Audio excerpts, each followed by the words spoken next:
Now, today's study is called the Nivāpa Sutta. You notice this name is very short and simple. I did not disambiguate it because it's quite unique. Of course, this ambiguation is a very natural process. For example, if you want to disambiguate it, you can add the word Majjhima because it's from the Majjhima Nikaya. So brackets in the front, Majjhima Nivāpa Sutta. That means you know the sutta is from Majjhima Nikaya. So this is a very long and important sutta. It's interesting. It shows the great mind of the ancient Indian monks of their oral tradition. That they're able to formulate this parable or analogy, similes, one after another. And there is a literary process called nesting. In other words, within one layer, there's another layer, another layer, another layer, up to like, I think 4 layers at least. Nivāpa can mean, you see, the word Nivāpa, the Indian words, they're like plants. So we normally look for the root. Nivāpa here is Pali and Sanskrit is the same word. Vapa from the root wap, meaning to sow seeds. So vapa is the stem. Stem means is the word arranged in a dictionary according to the stem. And ni is the prefix. Ni, in this case, means down. So it's something like to sow down. When we sow, we put seeds down in the earth, right? So Nivāpa means something like that. That's the basic meaning. It can mean food. It can mean seeds. It depends on what you do with it.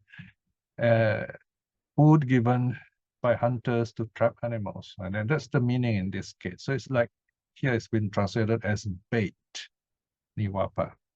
Nivāpa also means a feeding place, a place where food is given to animals. So we have the very famous kalandaka Nivāpa. Kalandaka means squirrel, Nivāpa, feeding ground, right? So this famous squirrel's feeding ground is in the bamboo grove at Rājagaha. So there you are. There's the word Nivāpa. And this is what you call this, a kind of metaphor for Māra, the evil one, and how we should keep our mind away from Māra. Māra also means death. Now this is M25, Majjhima Nikaya, Sutta number 25. So Nivāpa Sutta translates as the Discourse on the Hunter's Bait. So that's the second line. And if you're curious about what is the sutta about in one line, we have the theme here. It means it is about how to be free from Māra. So there you are, a bit of the title, right? So here we have this teaching given by the Buddha, where the Buddha compares Māra to a hunter and his party, trying to trap these 4 herds of deer. So it's very interesting how this parable or metaphor progresses during the sutta. All right. Now, this is a very long sutta. So I'm going to summarize the key points today. And you can read the sutta because there's a lot of repetition. And I'm always amazed at how this sutta compilers are able to remember all the stages of development and evolution in the sutta. So let's look at how this happens in the sutta. Let's go down to the translation itself. Nivāpa Sutta, further down. Mine is page 31. I'm not sure this new one. Further down, a bit more. Yes, there you are. slightly a bit down, please. Nivāpa Sutta, the Discourse on the Hunter's Spade, M25. Thus have I heard. At one time, the Blessed One was staying in Anathapindika's monastery park in Jetas Grove outside Savatthi. There he addressed amongst us, bhikshus, Bhadante. Bhadante is the same word as Bhante. The sutta sometimes use Bhadante, sometimes Bhante. Some scholars may tell you why there are these special variations, but the meaning is the same. So the monks reply, Sir, Venerable Sir, Bhadante. The monks reply to the Blessed One. Now this is to show that the Buddha is ready to teach the Dharma, and he's compassionate towards the monks. So he calls the monks bhikshus, with this feeling of loving kindness. Because the monks are meditating. They're sitting with their eyes cast down. And when the Buddha says bhikshus, these monks will slowly look up, open their eyes, and look at the Buddha. And they say, Bhante.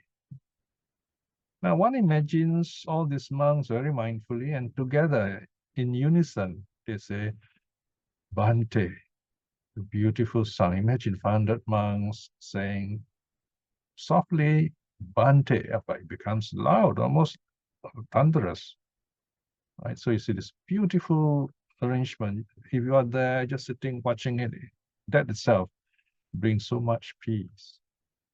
So you got to picture this thing. These are very beautiful memories. Probably we were there in those days, but we were far out in the outer rim of the crowd, still not ready to become fully lay practitioners, or maybe we did become lay practitioners, hard to say, but these are beautiful memories coming back to us. And then the next line shows that the Buddha is ready to teach us. The Blessed One said this, so now we know, okay, the teaching is coming. I've added in titles so that we can, it's easier for us. The 4 kinds of deer herds. Bhikshus, a deer hunter, Nivāpika. Okay, Nivāpika, deer hunter. So notice the word Nivāpa becomes an agent noun, Nivāpika. Bhikshus, a deer hunter, does not set a bait for a deer herd, intending thus, may the deer enjoy this bait set by me, so be long-lived and beautiful and remain so for a long time. So the Buddha is telling us, remember, when the deer hunter puts some food to catch the deer, it's not to eat the deer and wish them to be well and happy. So this is already a hint on how Māra can trap us. A deer hunter bhikshu sets the bait for a deer herd, intending thus. The deer herd, going right amongst the bait food set by me, will eat this food unwarily. By unwarily eating that bait food right where I, the deer hunter, had set it, they will become intoxicated. When they are intoxicated, they will become negligent. When they're negligent, I can do with them as I like on account of this bait. Of course, they will kill the deer, right? So it's quite a gruesome thing to imagine. So that's the way Māra works. Māra traps us with worldliness and sensual pleasures. All right, so now the Buddha begins with the first deer herd. Now, so there are 2 parts. So you have the deer herd, and then you have the 4 herds of samana, brahmana, recluses and brahmins. So the Buddha compares these 4 herds of deer to the 4 kinds of religious people. I'm going to summarize and explain to you the 4 kinds of religious people also as I explain the parable to you, so that we manage to finish this long sutta in the time we have today. All right. Okay, verse 3. Now bhikshus, the deer of the first herd, going right amongst the bait that the deer hunter had set on, unwittingly ate the food. So they unmindfully enjoyed the food, without knowing the danger. They're unwittingly eating that food, they become intoxicated. Right? They enjoy, they like very much. And you know, if you eat a lot of food, you feel very sleepy. It's called postprandial lethargy. It's quite a big word. When they were intoxicated, they become negligent. They become careless, unguarded. When they were negligent, the deer hunter did with them as he liked on account of that bait. So the deer hunter is there watching and capture them. Okay? So this is the first deer herd. The next page, please. Go further down. Yeah. So this first part ends with the line bhikshus. That is how the deer of the first herd. Now remember, this word deer is plural, by the way. We don't have deers. Okay, yes, deer of the first herd failed to get free from the deer hunter. Deer hunter's power and control. So who is this? This group of first, this deer of the first herd. Now, these are the recluses and brahmins, the religious people, whether Buddhists or not, who they're not mindful, they are worldly, and then they get caught up with sensual pleasures, and so they don't keep the precepts and so on, so they lose themselves in the world. And you look at them, you know that they're very worldly people. You can see them all over the place when you go out, especially entertainment places, for example. So they fall under the power of Māra. They're not able to meditate, and they don't know much about or anything about the Dharma. And so they will meet very painful ending, right? And then it repeats itself over and over, many lives of suffering. Right, now we come to the second deer herd, second kind of deer or group of deer. Now bhikshus, the deer of a second herd considered together thus. So here, of course, this is like a Jataka story. It's as if this deer, they're very intelligent, that they gather together and they're able to talk or at least communicate with each other, or at least they know what happened, right? So they were reflecting on what happened to the first herd. So this is where you see the oral tradition at its best. So that the whole passage of the first deer repeats itself here. And whatever is repeated here in this SD tradition, we italicize it. So this shows you everything's repeated. After a while, you find, oh, okay, this is familiar. So you kind of mentally tell yourself, you know what it is. So we don't just put 3 dots. We give you the whole passage, so you know what you're omitting, all right? But we're going to read it today because we have the time here. Those deer of the first herd going right amongst the bait that the deer hunter had set unwarily ate the food. And there unwarily eating that food, they became intoxicated. When they were intoxicated, they became negligent, careless. No? And when they were negligent, the deer hunter did with them as he liked on account of that bait.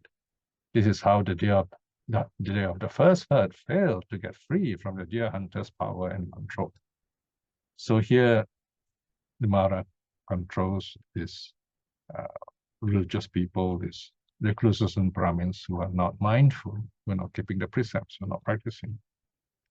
Right, so this is the second group of religious people who do not restrain themselves, that they eat as much as they like and just sleep, and they don't practice. So they become very unmindful. And but some of them, they try to be a little different. They say, okay, I'm going to take vegetarian food, right? I'm going to read to you the sutta, the excerpt here. You can just listen. It is in the further down in the sutta. You can read up by yourself. I'm reading from 9.3. I'm saying this 9.3 so that when you listen to this recording, you know where the passage is, passage 9.3. So here, this group of people, these religious people, they were the eaters of greens or millet or of wild rice or of white herrings or no,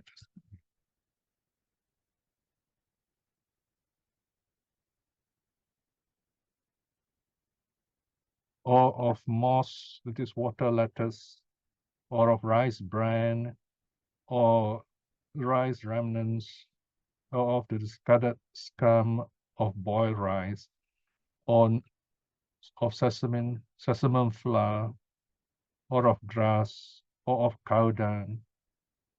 They live on forest roots and fruits. They feed on fallen fruits. So this is a kind of a little window. The Buddha mentions some strict practices of these people. So they're not like the first group of religious people who are totally unmindful. Here, they're more like very ritualist. They live on this non-meat diet, but in a ritual way. Right? So these are the kind of things they eat. You find a lots of these serious yogis living in this way in the Buddha's time, but it's mainly as a ritual, so they're not awakened. They do not have wisdom. Right? Why? Now, so all right, we have here a 9.4. But in the last month of the hot season, when the grass and water were gone, their bodies were reduced to extreme emaciation. They became very thin because they did not take food. When their bodies were extremely emaciated, their strength and energy were greatly lost. When they had lost their strength and energy, they lost their freedom of mind. Now, this is a very interesting statement. So the Buddha is saying, if you don't take care of your health, your body, it'll be difficult for you to meditate also. There should be a balance between body health and mental health, right? I mean, don't torture yourself until you fall sick and so on. So eat just enough food to maintain the body. So in this case, these religious people, these recluses and the brahmins, these monks and priests, they were not able to do that. So when their health is not good, they couldn't focus. So they lost their concentration. So in other words, they were able to concentrate their mind, but they lost it because they did not take care of their health. With the loss of their freedom of mind, they returned to the same bait Māra had set end to worldliness. So in other words, the next section will repeat everything. They take food and then they're not very mindful about it and then become intoxicated and they kind of they're not mindful anymore. Okay. All right. So with that, Māra controls them. They don't progress in spiritual training. That is how the second kind of recluses fail to get free from Māra's power and control. Those recluses and brahmins, I say, are just like the deer of the second herd. Okay. All right, let's go back to the top. The second herd. Okay, I think we've done second herd, right? Now we'll go on to the third herd, which is 10, right? Okay, first herd, the third herd. Okay, there you are. Now let's look at the third herd. Now, bhikshus, the deer of a third herd considered together thus. So this deer, they kind of they know, say, okay, this first group did this, and then this happened to them, and then the second group did this, and they also failed. All right, so everything's repeated. All right. So for themselves, this third group, let's see what happens. You go further down, a bit more. All right. So this third group, they were wise enough to avoid the trap. Okay, here 5.4. Suppose we all together were to avoid that bait food.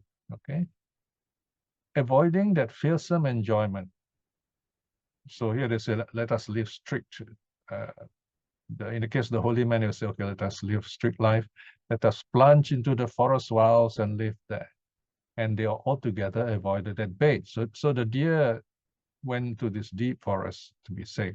Okay, and so long as the deer are in the deep forest, they're safe. Okay, but then came the hot season. Now this is in India, in northern India, the Gangetic Plain. Here, this small little 9-point section 4.4 refers to this passage. Repeats itself, comes from there. Okay, but in the last month of the hot season, when the grass and the water were gone, and their bodies were reduced to extreme emaciation, when their bodies were extremely emaciated, their strength and energy were greatly lost. When they had lost their strength and energy, they returned to the same bait that the deer hunter had set. Right? So they went back to their old habit, and then again they're unmindful, and then they get caught by the hunter. Right? So this is what happens. You have this third group of religious people who have this wrong practice. Now, what is this wrong practice? Okay, so this is we have to like jump over to the next section, 3.3, where the Buddha again says, well, these people they eat very special diet, vegetarian diet, and maybe they eat very little food and so on, all kind of ascetic life. To that extent, they're practicing all right, but there was something wrong. Okay, when the hot season comes, they are not able to get food. People are not able to give them any food because of the bad weather, and so their health suffered, and then they kind of started eating for themselves, and then they're not very mindful about this, and then they lose their mindfulness. And so what's wrong with this? Well, there's something else the sutta mentions. Okay, now this is where we look at go to 10.6. All right, so these religious practitioners, these religious people who are like the third group, although they keep a strict diet, and then they try to practice, but when they are faced with difficulties, they fall back. They fall back, and then they're lost in the good life, so to speak. They started eating like worldly people, and then they lose their mindfulness, they lose their meditation. But in this case, this third group, they hold wrong views. Now you see this in 10.6. But then, says the Buddha, they, the third kind of recluses and brahmin, came to hold views such as this. So these are the 10 views. Okay, you have 4 views about the world, 2 views about the self or soul, and then another 4 about the being that has passed away, the afterlife, if you like. So the first set of wrong views is that they start wondering, they start speculating. Is the world eternal? Right? So some of them believe, oh, the world is eternal. There is this eternalism, like those who believe in the God idea, the eternal heaven, and so on. Okay, so that kind of religion. And then the second group, or it could be one group, and then they change their mind, they come with new ideas. They think they have the view that the world is not eternal. right? So this is the idea, like this world will end and then there's nothing after that, something like that. It is something called annihilationism, right? They think that, oh, this world will end, so it doesn't matter what you do, all right? So this is a wrong view. This is called asasato loko. The first one is called sasato loko. Now, then some of them hold to this third wrong view. They think that the world is finite. They speculate the world is finite. In other words, that the world is limited in terms of space, that there is the end of the universe. And another group hold the view that the world is infinite. In other words, the universe goes on and on and on. So basically here, the Buddha says, don't think about this sort of thing, because you can never know these things, right? Now, even scientists today, they tell you, we can only imagine, if you think of the universe, what is at the end of the universe? We don't know. It's just endless, right? So 1 and 2 talks about time. 1 and 2 is defining the world in terms of time. 3 and 4 is defining the world in terms of space. All right, whether they're eternal or not eternal. So the Buddha discourages this kind of speculation. Of course, the scientists will love to speculate, and that's fine. They can do that. But if you want to be awakened, this kind of speculation would not help you. All right. Now, then some of these religious people in India, they're called sadhus also, by the way. They have the fifth wrong view about the self or the soul. Some of them have this view, oh, the self is the same as the body. The soul is the same as the body. What does this mean? It means that when the body dies, the soul also perishes. This is, in fact, the basic idea of the materialists. To the materialists, once they die, that's it. There's no afterlife. The self is not reborn. This kind of idea is not helpful, because they may come to the conclusion and say, oh, so it doesn't really matter what you do. I mean, you do things and then you die. That's it. So good and bad doesn't really matter, right? So they have this kind of wrong view, right?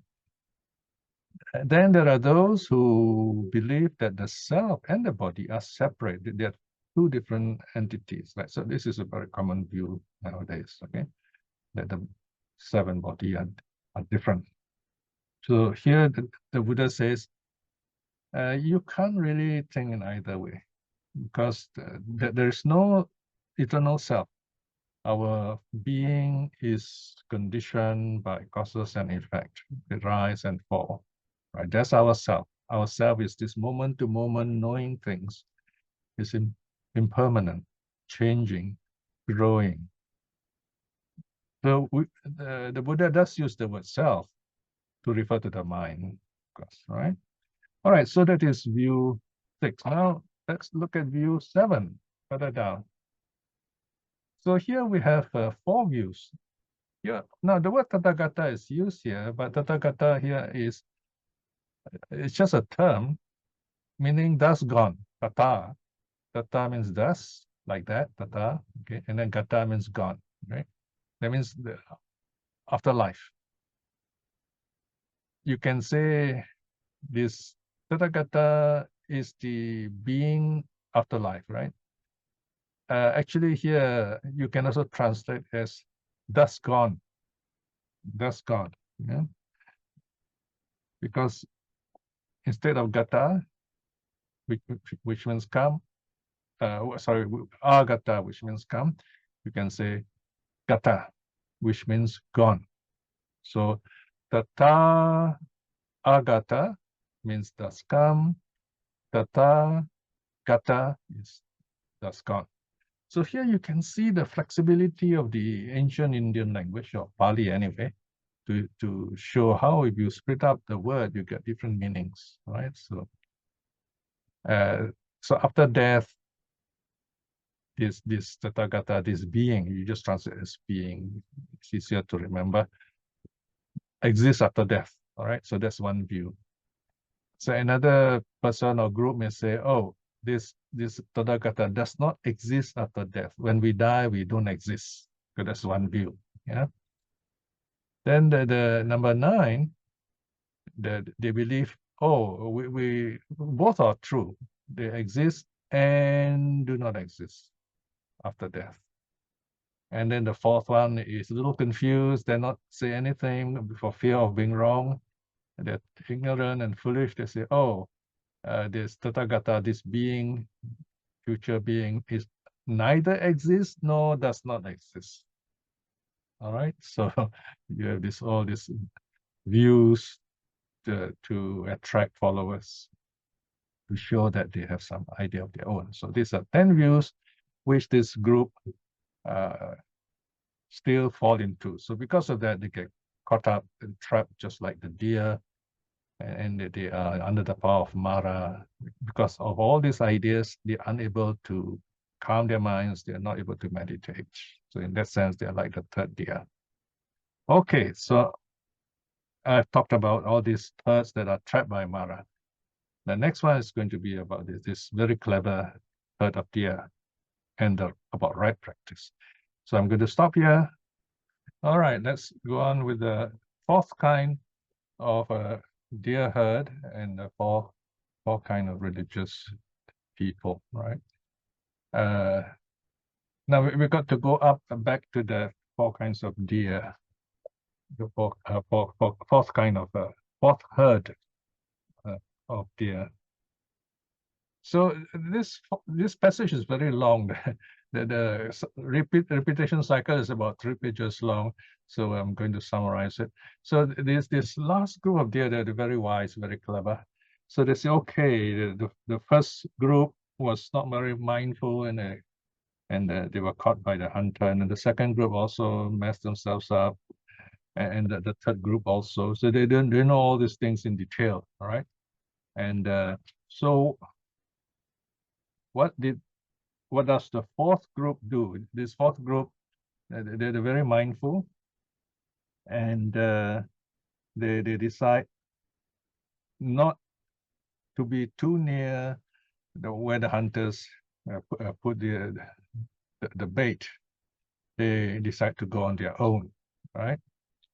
Into some deep forests where they're very safe. So similarly, the 4th group of religious people, they decide to be safe. They don't have any wrong views and so on, and they tell themselves, we will go where Māra is not able to find us. This is at 11.9, right? So they are not careless, they are not unmindful. So let's look at 11.9. Yeah, coming to it now. Okay. Okay, here we are. Then they made their dwelling where Māra and his horde could not go. Having made their dwelling where Māra and his horde could not go, they ate their food not unwarily. Notice here the double negative, not unwarily, that means mindfully. Eating their food not unwarily, they did not become intoxicated. When they were not intoxicated, they did not become negligent. When they were not negligent, Māra did not do with them as he liked on account of those bait and worldliness. And that is how this 4th kind of recluses and brahmins got free from Māra's power and control. So the Buddha says these recluses and brahmins, they are just like the deer of the 4th herd. Then the Buddha asked this very interesting question, 12. And where, Māra, is that Māra? Where bhikshus is that Māra and his horde cannot go? Here, Māra cannot go when your mind is totally focused in the jhanas. In the 1st jhana, 2nd jhana, 3rd jhana, 4th jhana. When you attain the formless jhanas, the higher jhana, all right, the base of space and nothingness and neither perception nor non-perception. Okay, in other words, why can Māra take over the mind of these people? Because there are no more entrances to this mind for Māra to use. What are these entrances?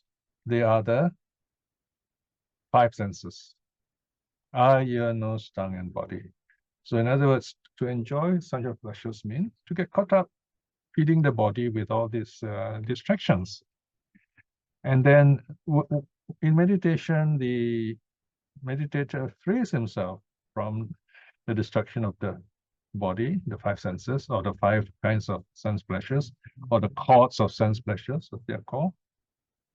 And the mind is all by itself. But that's what we're doing when we do the breath meditation, for example.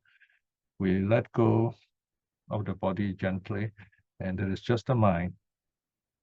And the mind becomes more and more purified at higher and higher levels. So when the mind is in that kind of position, Māra is made blind. Māra becomes blind. We blind Māra, Māra is not able to see. So this is about the whole section on the jhanas mentioned this. So when you are in this kind of meditation, Māra will not be able to have any power over you. Right? So let's look at the last paragraph, 20, right?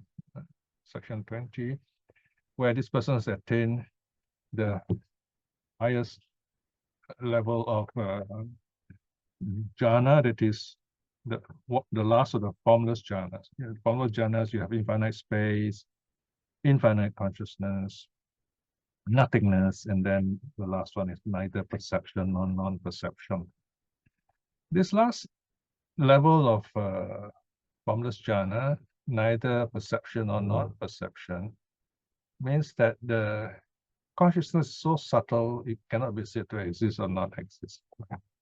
So, here the Buddha closes the sutta by saying, further bhikshus, by completely transcending the base of neither perception or non-perception, among attains and dwells in the cessation of perception and dwelling. Now, this level is not for everyone. Only arahats and maybe some non-returners are able to do this. It's a kind of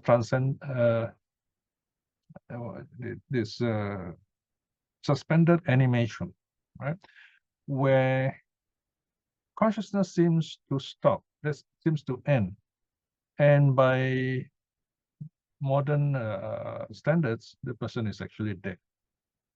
But then the person comes back alive after the meditation. So this is called a cessation of perception and feeling. So this is the 9th jhana, if you like. So this is beyond all the 8 jhanas. So further down, now we come to the last paragraph, 21.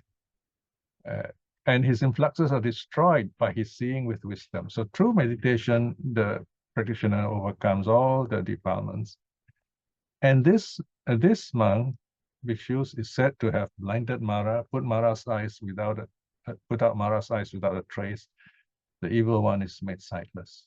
He has crossed beyond attachment to the world, free from Māra, in other words. Notice here the close brackets, right? This close, or the open brackets started at the start of the sutta. So here you can see this the Buddha word in that sense. And then the sutta narrator closes by saying, this is what the Blessed One said. The monks were delighted and approved of the Blessed One's word. And the sutta ends here. All right.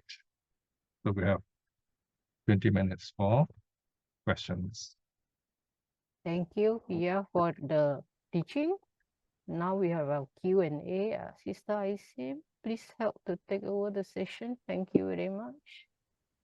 Thank you, Sister Rana. Thank you, Brother Piya, for the teaching. Brother and sister, you can type your question in the chat box, or you can unmute yourself and ask your question verbally. Brother Piya, at the moment, There's no question in the chat box. Okay. Hello, Brother Piya. Yes. Get you here.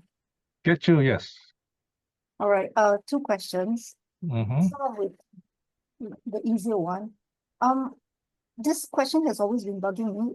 Who or what is Māra? I've always understood Māra Yes. as being perhaps our own defilements.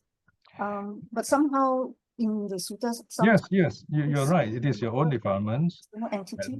That is one way of looking at Māra. Buddhism teaches us not to think too much. These are words. So don't worry, what is it? Because one word can have many senses, many meanings. So one meaning are our defilements. That's Māra, our ignorance. Anything, my favorite answer to this question actually is, whatever distracts us from doing good, that is Māra.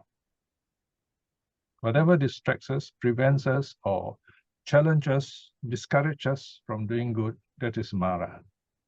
Okay, so it's a kind of an idea the Buddha uses to give us a blanket idea that is something.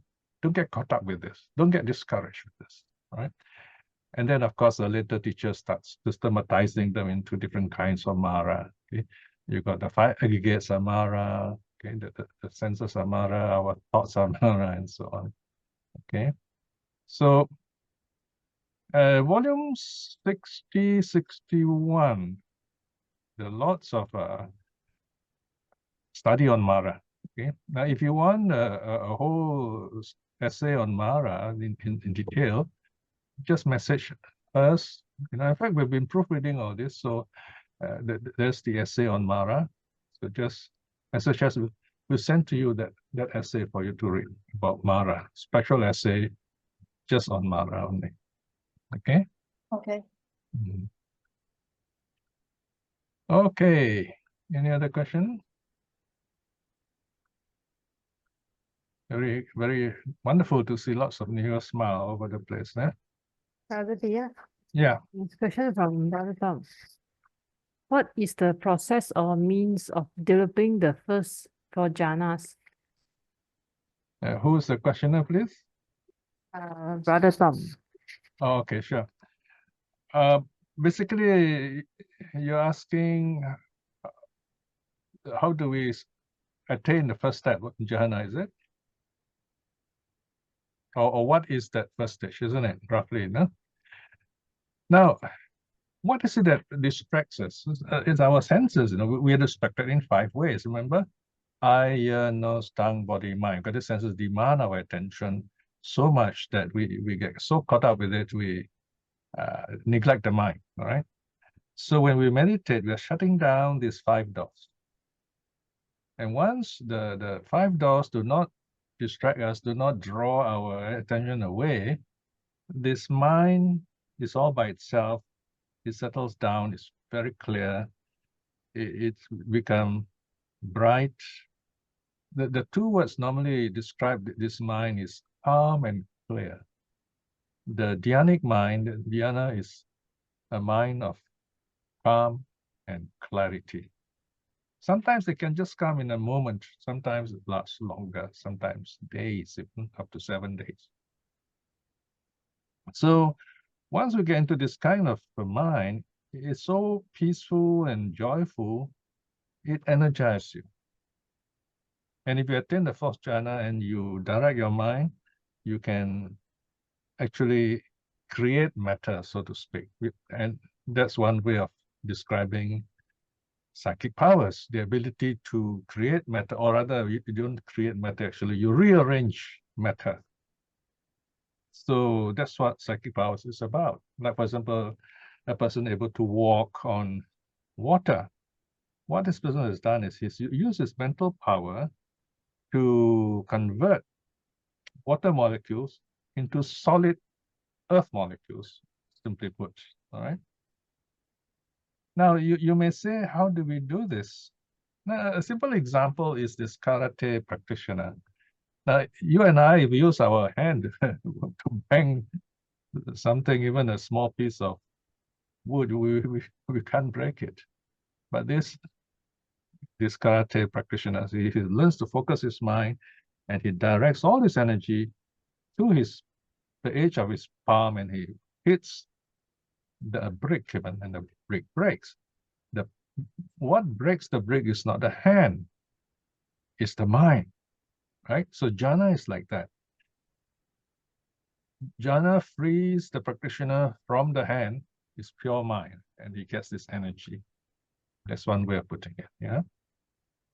So what the Buddha discovered is, if you focus on, once your mind is focused in this way, after that, of course, you got to spend as much time as you can in jhana first, so that the mind is really strong and calm and peaceful and bright and powerful. And then you come out of this jhana, you emerge from the jhana, the mind is bright and clear. You notice after meditation, the mind is so peaceful, right? And that's the mind that is able to find answers to difficult questions. That's the mind that's able to see directly into true reality without anything hiding these views and so on, hiding this true reality. We're also caught up with learning and words that we lose this ability to see what's really before us. So jhana clears away all these words and views and distractions and worldliness. And our mind directly is able to see into true reality, because the mind is pure mental energy of calmness and clarity. That's one way of putting it, yeah? And here again, there is an essay on dhyana, which describes this in more detail. Okay? All right. Any other Brother questions? Piya. No question at the moment. Okay. Yeah. We have about... Brother Piya, may I ask a question? I'm Liu Gyok Hyok. Okay, yes, go here, yeah. I was looking at the last sentence of the sutta. Yeah. It mentioned that the bhikkhus approved of Oh, okay. Buddha's teachings. Yeah.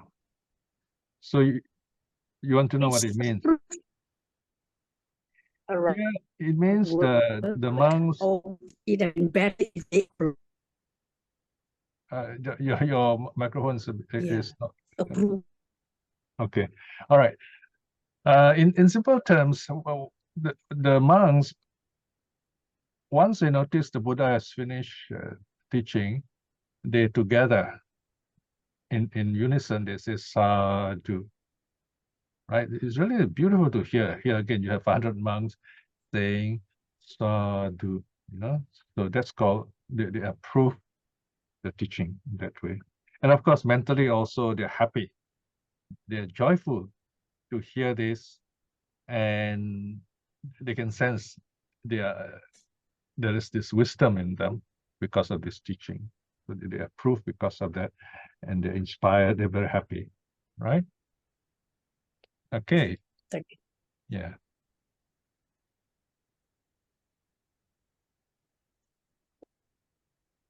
So Brother Piya, did you again? Yes, just get you. Yeah, so sorry. Since I've not attained that jhanic state, my questions are still Oh no, please, not- please. very much anchored to all these things about trying to understand words and phrases and stuff like that. Sure. So this is actually with regard to the wrong views held by the third group of recluses and brahmins. So the last four wrong views, Yeah. in relation to the Tathagata or a Tathagata. Yeah. Okay.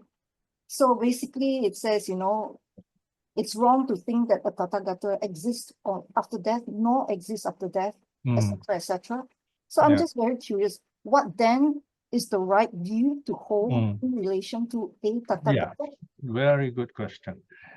The Buddha says, I don't teach all this. These are all speculation, because it's just one side of things, all right? Everything is conditioned. This sankata, all right? Sankata is an adjective. Everything is conditioned. That's from this statement, everything is conditioned. We can say it is impermanent, it is suffering, it is non-self. Because this condition is impermanent, it rises and falls. It doesn't remain the same for even 2 moments, so to speak, right? Since it is conditioned, it is suffering, because we have to adjust to the conditions around us. Sometimes cold, sometimes hot, sometimes wet, sometimes dry, and we have to adjust accordingly. We are happy, we are sad, right? And so on. Those are conditions. And then because of conditions, there is no self, there's no abiding entity, there's no fixed thing of anything. This is the most difficult one to understand. Everything changes. There is no something. You have one of these Buddhist scholar who's not a Buddhist, he's just a scholar of Buddhism. He says, why is there something? You only assume there is something. When you say there's something, of course, you start looking who created this something. In the first place, there is no something. It is what we ourselves created. And we are the creator. It's our idea. So this conditionality means all things rise and fall from various conditions, bringing various results, and in turn becoming conditions again, round and round, round and round. That is samsara. So remember, I give you a short little mantra, conditionality. In fact, it's just a word. Everything is conditioned. Everything in this world is conditioned. Nirvana is not conditioned, okay? All things in this world, sankhara, in other words, all sankharas are conditioned. Right? All simple way of putting it is, all things in this world are conditioned. That's the simple answer you remember now. And reflect on it. What does it mean? There are many causes, many effects. What is condition is impermanent. This condition is suffering. What is condition is non-self. And then you go on from there, you reflect. Now, I cannot give you an exact answer that will awaken you. Wow, that would be amazing if I could do that. I can only give you hints. This is what the Buddha teaches. These are the teachings. Reflect on this. Your wisdom will grow.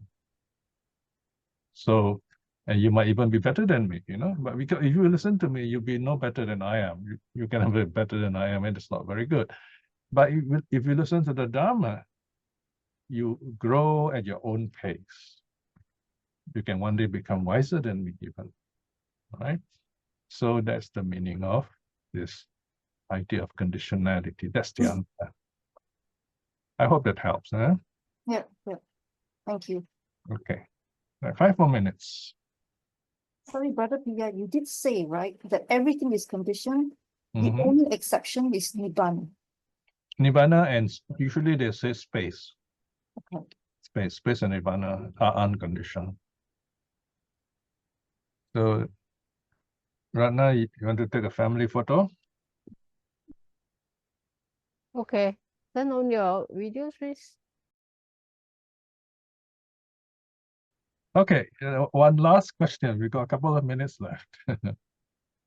Well, Ratna has chosen suttas from some of our latest volumes, the latest works that have been doing that. That's a very good idea. I'm working on volume 62C now. And I know it's a 3 volume, 62. Normally every 3 months we come up 1 volume. So here we have 62, has kind of run over three terms. 3 terms, that means 9 months. Each 1 quarter, 1 volume, right? So that we come up with, is it 3 months or 4 months, I think? 3 months once. Yeah, 3 months. So every 3 months there's 1 SD volume. But in this case, SD62, we have 3 volumes. Looks like there's How no does Sister question. Ratna decide which sutta to share or to Oh, she has been working with me for the last 22 years. So, and yeah, let's hear from her. So how do you select the suttas, Ratna? They're curious. Oh, I would choose those that I think is of beneficial, easy to understand, and of course interesting. not too long. Yeah. Yeah, but this one is quite long. Yeah, So but I thought yeah. once a while we choose a long one. Yeah. So when it's too long, of course, I have to summarize it. But the other way is we can do it in 2 parts. Yeah. But I think this longer suttas, you should spend time with it. Get used to the style, the cycle of repetition. You find this very fascinating how this early monks did that, right? Always be curious. Right? We should not be too judgmental. We should be curious. How did this happen? How did the monks do this? You know. So whether you have this translation, the kind of shorten things, it's not fun at all because you don't know what is the missing part unless you're already an expert. So if you're a beginner, it's very difficult. So here we give you everything, and there's a style you can follow so that you know what is the repetition. All right, we almost come to the end now. Any Yeah, questions? if you have any sutta in mind you want to study, you can let me know. Yeah. And not too long, of course. For example, the Mahaparinibbana Sutta is going to take maybe a whole year to learn that thing. It's a lot of things. It's very interesting, but we have not done that yet. So it won't be possible perhaps to try and tackle Mahavedala Sutta? Sorry, which one?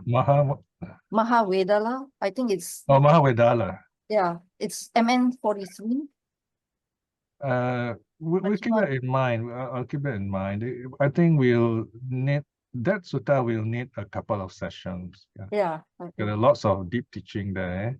Right. So yeah, we'll keep that in mind. Okay, so we will see how it can be done. Yeah. So yeah, that's it shows that you know the suttas. That's good.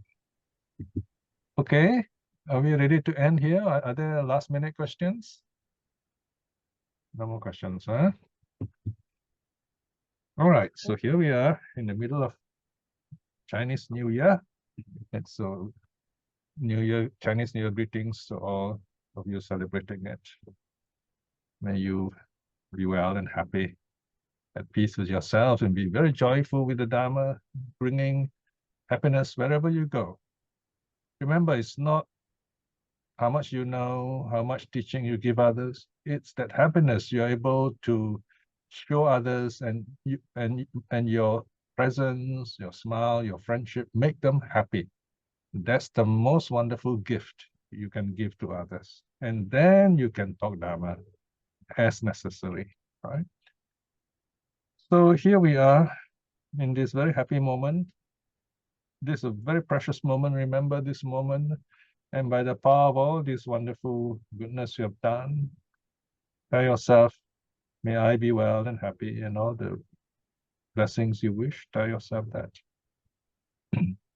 Share your blessings with others, your near ones and dear ones, those people you love and care for, to your friends and relatives, and to each other here. May you all be well and happy.